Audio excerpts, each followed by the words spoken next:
जय माताजी मित्रों, केम छो? मजामां छो ने? मजामां तो हशो ज।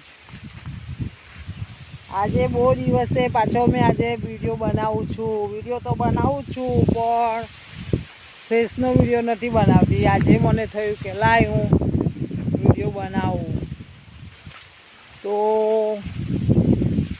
घणा दिवसथी मैं चालवा नथी निकली, तो आजे मने थयुं के चाल मैं चालवा निकळुं। तो मैं आजे बधी गायो लईने चालवा आई छुं खेतरमां।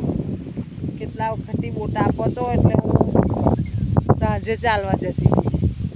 બપોરે નથી નીકળતી 2-3 વાગે, પણ આજે મને થયું આજે ઘેર કોઈ નહોતું, પપ્પા બહાર ગયા હતા એટલે ગાયો ઘેર હતી, એટલે પછી મને થયું કે ચાલ હું આજે ગાયો લઈને ખેતર જઉં। એટલે હું ચાલતી ચાલતી મારી ગાયોને ચારવા માટે ખેતર આવી છું। અને હું બધા વિડીયોમાં કીધું છે કે તમે પણ ચાલજો, પાણી પીજો અને તમારી સેહત તંદુરસ્ત રાખવી હોય તો શરીરનો ખ્યાલ તો રાખવો જ પડશે।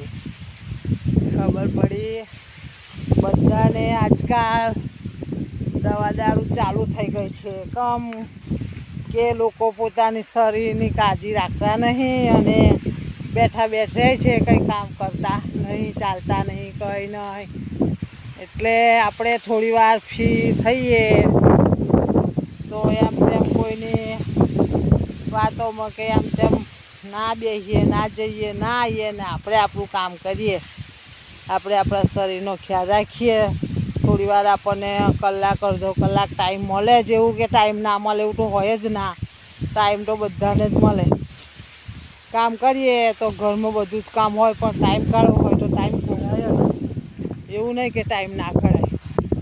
એટલે ટાઈમ કાઢીને તમે પણ તમારા શરીરનો ખ્યાલ રાખવો હોય તો ચાલવાનું રાખો, પાણી પીવાનું રાખો, સદાને માટે ખુશ રહો, બધાનું સારું જોઈને ખુશ થાવ, કોઈનું સારું જોઈને નહીં લગાડવાનું આપણે કે એમનું સારું નહીં। આપણે જેટલા ખુશ રહીશું એટલી આપણી સેહત સારી રહેશે। એટલે બધાની વેળાની છાંય ચડતી પડતી બધાની જ આવે, એવું નહીં કે કોઈને દુઃખ ના આવે। જેને સુખ હશે એને પહેલાં દુઃખ વેઠ્યું હશે ને પછી સુખ આવ્યું હશે, અને આપણે દુઃખ હશે તો આપણે દુઃખ જશે ને સુખ આવશે। એટલા માટે સદાન માટે મન મોટું રાખવાનું, આપણી સેહતનો ખ્યાલ રાખવાનો। બીજાનું જોવા જઈશું તો આપણી સેહત બગડશે। માટે આપણે આપણી તંદુરસ્તી જાળવવા માટે ચાલવાનું, ખુશ રહેવાનું, પાણી પીવાનું, ભજન કીર્તન કરવાનું,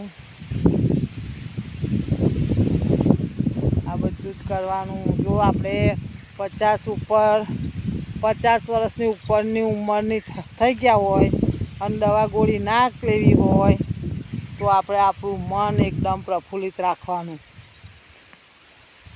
વિડીયો ગમ્યો હોય તો લાઈક કરજો, શેર કરજો ને સબસ્ક્રાઈબ કરજો ને સદાને માટે ખુશ રહેજો। ખુશ રહેશો તો શરીરની તંદુરસ્તી જળવાશે। પછી તમે મૂંઝેલા રહેશો, બરેલો સ્વભાવ રાખશો તો મેળ પડે નહીં। એટલે મારી પેટ એકદમ ખુશ જ રહેવાનું।